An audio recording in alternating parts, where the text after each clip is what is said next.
I'm on a quest to find music and art. Supporting local talent is the place I start. Yeah, this is our culture, the place to be. Games, books, arts and crafts and jewelry. This the Guardians of the Geekery. This the Guardians of the Geekery. This the Guardians of the Geekery. This the Guardians of the Geekery. And now for today's episode of Guardians of the Geekery with your hosts, Matt, Carol, and Joey.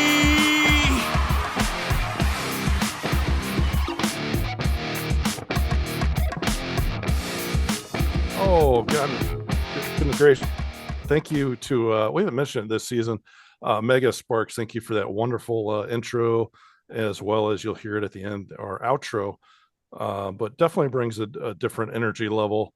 It far exceeds mine. So apologies for that rough transition into me. But Mega Sparks always does a fantastic job. And he continues just to blow up on gaming, award-winning, award-winning, and you'll see him, you'll hear him all the time on video games and TV shows now too. So his music, it really is everywhere, and he's helping people to other musicians how to license their material so they don't get ripped off. So they actually make money every time someone samples it or plays it in the background. So very cool. Thank you, Omega. But hey, onto our real life in person or in video guest, Karen Franks. You might recognize her from ConCarolinas, heading that up for the last years here, doing a fantastic job. So we're very excited to have her on. But she's got a whole nother thing that's going on. For one, she's gonna appear at the Geekery Market. That's the Charlotte Geeks official event. And we take charitable, non-perishable food items for Second Harvest. That is on November 21st, Saturday, and it is at 10 to 4 p.m. Although all the faces here will be there before that, setting up. And after. And so very, very fun. But anyway, Karen's got a whole new initiative going, and I've followed this along a little bit on social media. My algorithm, I'm still trying to get it correct. So artisan, a great creative space out in Salisbury, which is very close here to Charlotte. So we're not just the city of Charlotte geeks. We're the Charlotte area geeks. Going, but Karen, enough of me being a windbag. Welcome. Thank you. Yes. Tell us about your new creator space that you have started and how you got all of it going. Oh, thank you, Joey. So it's called Artisans, and it is a creator space. Think like a maker space, but for arts and crafts. So I have sewing machines, Cricut machines. I have to look around and see what I have. And I have scrapbooking materials, painting supplies, beading looms, lots of things like that. And then actual space for people to craft. We have classes to learn new things or to practice things we already know. And we have retail sales. So there are kits that you can buy to make, and you can buy things that other people have made, that artisans have made. That's the artisans part. And it came about because my craft room was overflowing and I needed a place to put stuff.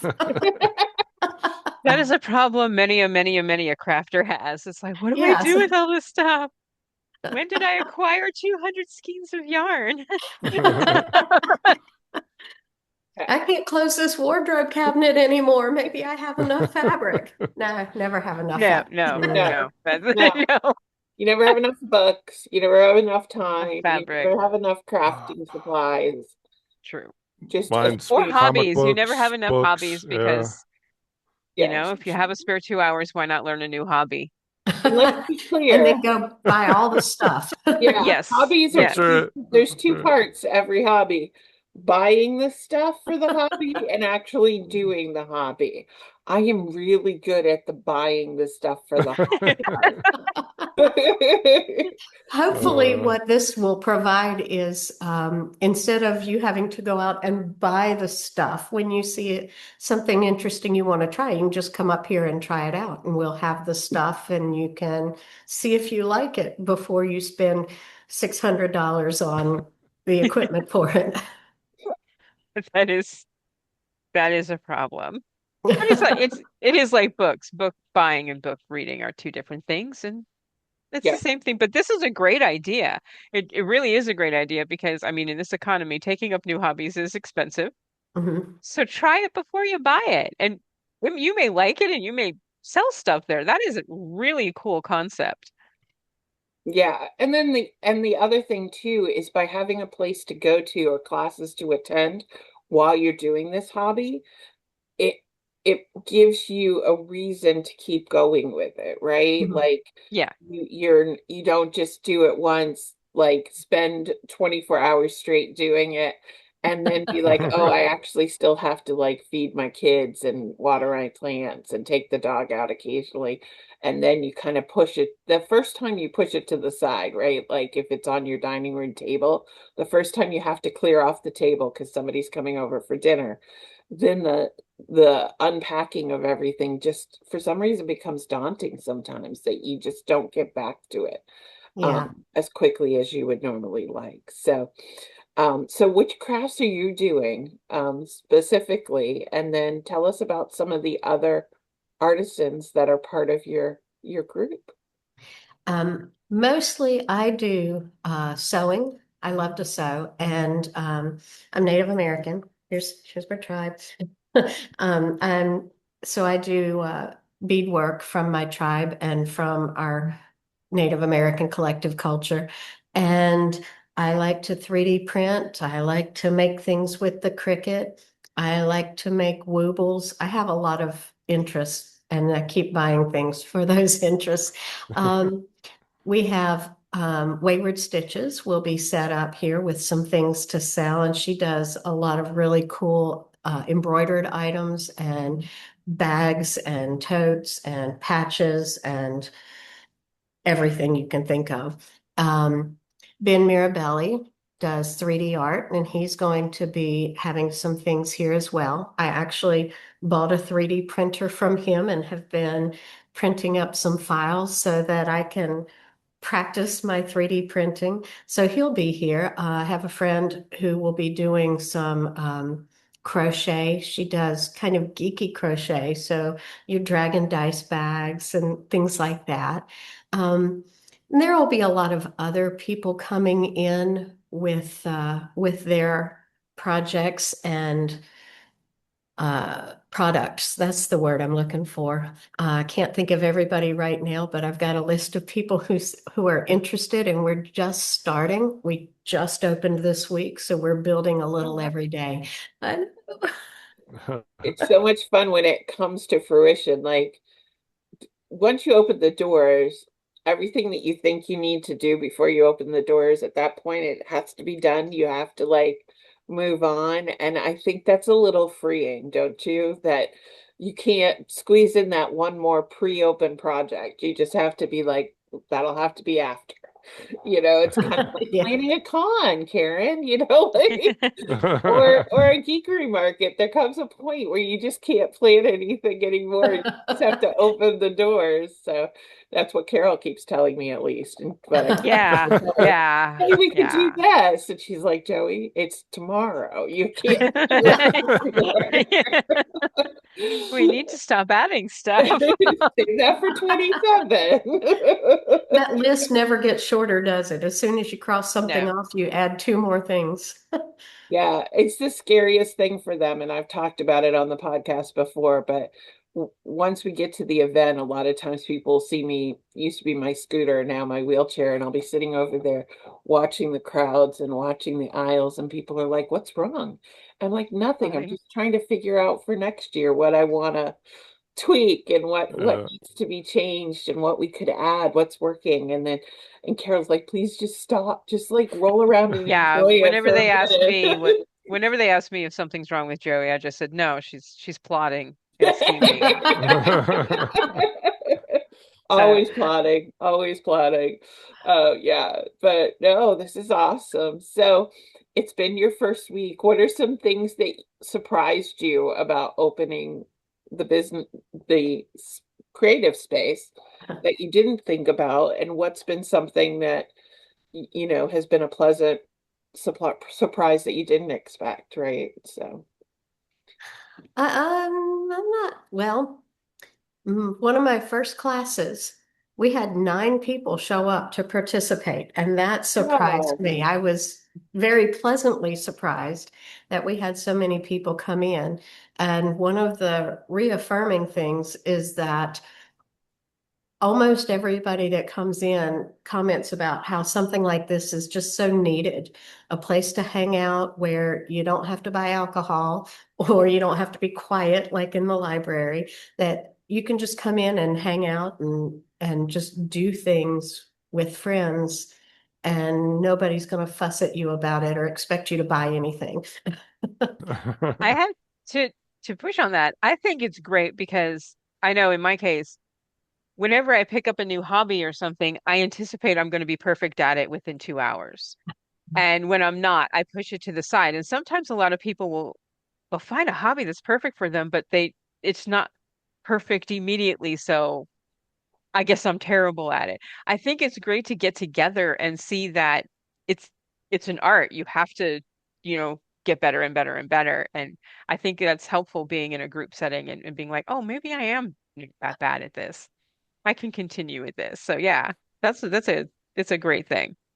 You're not so hard on yourself either when you're doing it with others. If you're sitting at your dining room table and the Yeah. light's not great and the dogs are running around and the kids are shouting and there's video games on the TV, you can be really hard on yourself. Like, you feel like you have to justify carving this space for yourself. But when you're doing it with a group of friends, you're just out having fun and there's not that need to justify what you're doing, I think.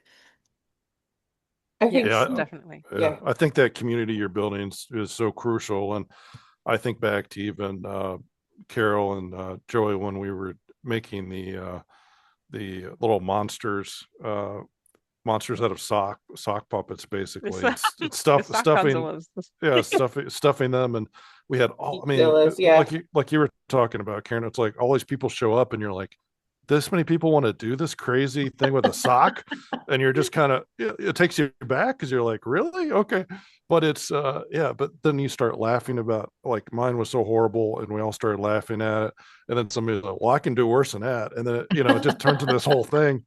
And then Let me that tell freaking you. little horrible little Zillow monster sold, and I, at like Charlotte Comic Con, and raising money for It sold stuff, and I was like, first. what?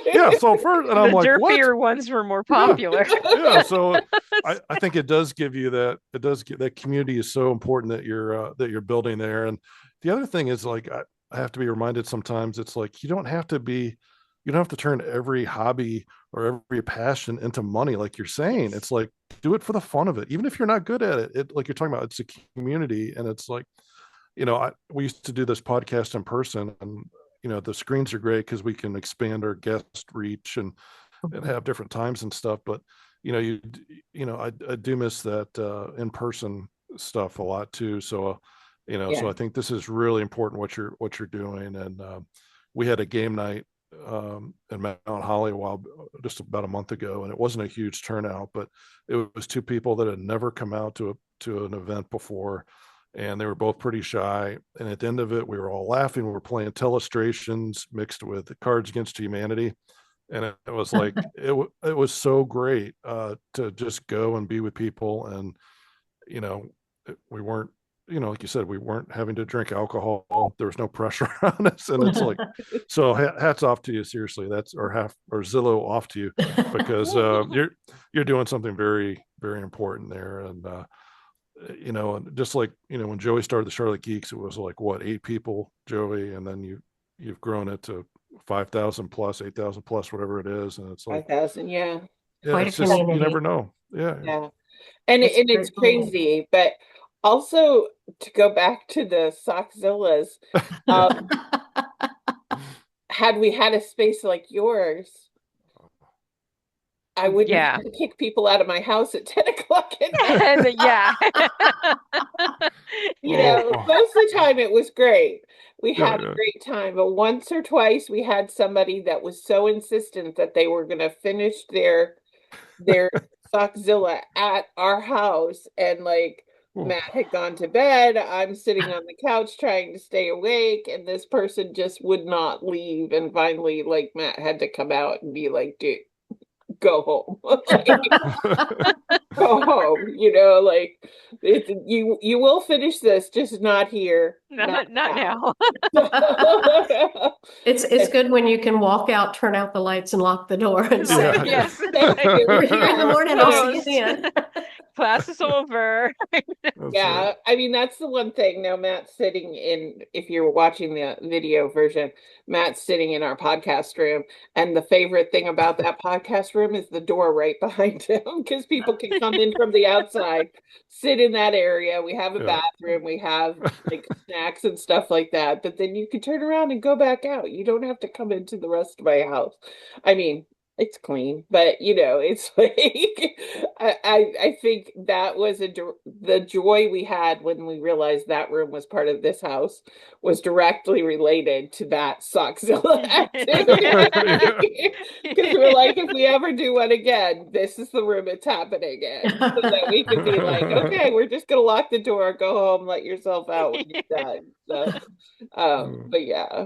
But no, so and then I should mention, this is not the first business you've been part of. You and your husband have the Monstore Game Store, and so you're not starting it totally from scratch. You're not going in there totally blind-eyed, which I think is key, because there is a big expense to an event like this, opening a store and committing to a lease, and buying the supplies and all that kind of stuff. So it is important that even though there might not be upfront costs for somebody coming in, to come in and check out a craft, that, you want to make sure that you're supporting it by looking at the retail section, buying some of the stuff, consider if you've got craft supplies or equipment, etc. Maybe, a parent that no longer uses a sewing machine that's in good shape or something like that, consider that this is a creator space. And so those creators need support too. What are some things that maybe people could do to help support you? Obviously, posting about you and giving good reviews, but what are some other things maybe that people could bring to the space, or maybe some different activities that you're looking for people to sponsor at the location? I would love for people to come teach classes. And you come teach a class, the store will get a small cut. The teacher will get most of it, of course. And I would love You for want me somebody to to teach message me about it. Sockzillas, you just can tell me, right? We have weekly classes. So Tuesday classes are always a free community class. Anybody can come in and do it. Wednesday classes are artisan classes. So if you want to learn more about an art style that you are not going to master, but you can start doing some things with it and start learning about it, like sewing, beadwork, drawing, painting. This past week, we made jewelry. Thursdays are ladies' nights. So it's just girl time. We all come and hang out and do a craft together. Friday nights are date nights, but it does not have to be a romantic date. I think it's fun if you come in with your best friend or your daughter or your son or your uncle, and you come in and just do something together. We try to make it some sort of partner craft. Saturday mornings are kids crafts, always $5. And it's just something fun and easy for kids to do. Yesterday we did these, I'm going to pick up and move around a little bit. We made these cute little clay, I don't know if you can see them, air dry Oh, clay critters. yeah. Oh, wow. And we have those kits for sale in the shop. Another way that we can be supported is, I'm going to show you around a little bit. This is some of the equipment that we have. If you get a membership, you'll get trained on how to use the equipment, and that supports us on a regular basis because it would be a monthly subscription, but also daily memberships are available if you just want to come in and use a sewing machine for a day. We have that available too. And we have been getting lots of people bringing in some supplies to donate. Anything that's donated, as far as supplies go, goes in the use it for free section over here where you just come in and make art. If somebody has a sewing machine, I'd be willing to pay a fair market price for a used sewing machine, especially a beginner level machine. I only have one beginner level machine and the rest of mine are a little fancier. But there's a lot of ways that you can support, and definitely spreading the word helps a lot. If you're listening listening only to the podcast, please go to the YouTube version, because Karen just gave us a really nice preview teaser of the space and some of the equipment that you hear her talking about. So it's really cool. Gotta check it out. And as you've all said before, yeah, it's so great not to have to go buy a sewing machine.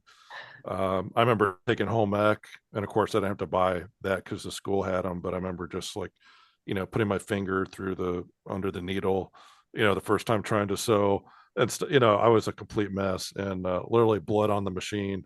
And it took me that whole year in home ec in junior high to be able to sew an apron. But that apron was pretty darn good. I got an A on that apron. So from those humble beginnings, you can do it. But yeah, as Karen and everybody said, I mean, you don't have to have this huge investment in case it doesn't go well, or in case you like your fingers and want to keep those.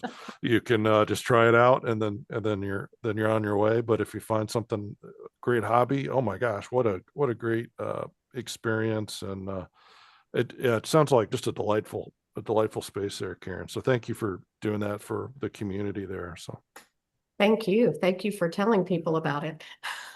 Oh no, Absolutely. we were so excited as we saw it.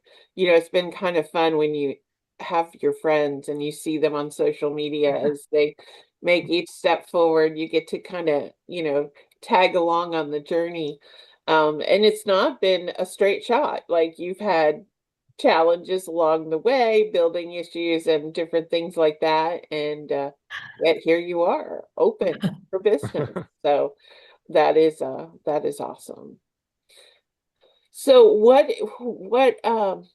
you talked about the fact that you do beading and different things like that. Do you have any of your items that you could show us? I can, if I can step away for a moment. Absolutely. Yes. I do have some things that I'm really proud of. These are one of my favorites. Oh, those This are is beautiful. a pair of, this is, good heavens, the name of the print just went out of my head, the type of the stitch that it is. It'll come to me at 3 a.m. Herringbone. It's a herringbone stitch. I knew I had to think of something tweed. These are a different type of stitch. I have things that I make with a peyote stitch and a brick stitch and the herringbone stitch. And I also do embroidery. These are a brick stitch.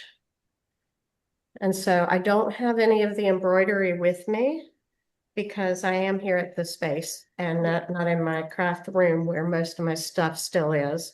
But we can also do fun things with beadwork, like, little dangly ghosts and stuff. This is not Native American style. Yeah. Are you sure? I can't say out loud the kind of ghoulies that we have in the Native American traditions, but there are the scary things, and if you say them out loud, you might summon them. Yes. Yeah, please Some don't. might say, I've seen our current political leaders compared to some of the more scary monsters in the Native American world, in that they eat people, and they and it's metaphoric, but Yeah. it's the thing. Yeah. and it turns you into a monster when you eat people. Yeah. Absolutely. Yeah. Well, where can we find you on the interwebs if we want to look at a schedule or sign up for a class or get in touch with you about teaching one? I am on, oh, look at the kitty loves you. I'm on Facebook. Look for Arts and Artisans with an ampersand. We're still working on the web page. So that's going to be at least another week out, I think, before we have our website, but that will be artsandartisans.com with an A-N-D instead of the ampersand because the internet is mean. Yeah. Yeah, but yes, but if you check on there, you can on Facebook, you can currently see schedules. You've been posting about the different classes, etc., that are available. And then of Mhm. course, as we mentioned, at the Geekery Market, we do have a craft zone. If you've not been to the Cabarrus Arena, one of the great things, if you've only been to the Geekery Market when it was in Charlotte, then you've been to all the small spaces where we were tucked in. Now we have 30,000 square feet of geeky awesome, and that includes that all the edges of the space are filled with activities. And the craft zone specifically has different things that you can do, whether you are an adult by yourself or with a group of friends, or if you've got your kids with you. We try to have family friendly activities all around there. And a lot of times they are free or for a small fee. Um, and um, and so if you for the last 2 years, we've done the make and trade bracelets like you might see at a Taylor Swift concert. Stephen Lane, who's the insurance geek, last year he brought his button maker and you could make and design your own buttons and have those. And then we did have Dabble and House for the past 2 years that had some painting crafts. Now this year we will have arts and artisans there. We will be working on announcing what kinds of crafts they will be displaying. But some of the people that you talked about who are part of that collective, including Ben Mirabelli, who does the 3D printing, and Wayward Stitches, are going to be there as well as sellers. So you can go Yes. around and see their stuff and be able to check that out. And then Karen will be there and some of her crew. So you can check that out as well. But you don't have to wait until November. You can go now and check it out, the different spaces, and then also come. And we are at Cabarrus Arena and Event Center this year, as we have been for the past 4 years, and that's not that far from Salisbury. So Mhm.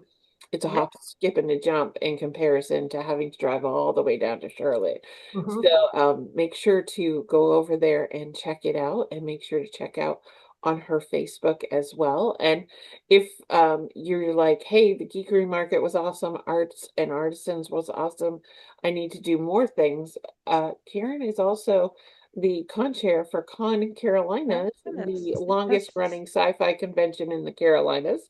And this year was your 25th year, Yep. right? So, Mhm. Mhm. too bad we didn't start in 2000, so that I it would be like know. the 26th year. It's always gonna, my OCD is always gonna want to make it like match the year, but you can check that out, and that's always the weekend after Memorial Day.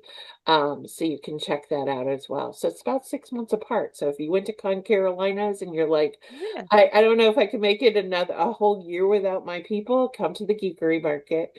And then in between there, go to Arts and Artisans in Salisbury and check it out. And where's your location in Salisbury? What's the plaza or the mall that you're in? It's 1024 South Fulton Street. And for the local people, it's across from Cut Up and Die. I'm hoping that's a hair salon and not, a murder A emporium. how-to. So- Was The it? other kind of crafts. I think there was. I think there was a hair salon in the movie Married by the Mob that was curl up and die. So I kind of I love it. But I love that. Yes. It's a different place. It's a different business now, but everybody knew where Cut Up and Dye was, and it was a hair salon. Thank you. I was scared. I was a little scared.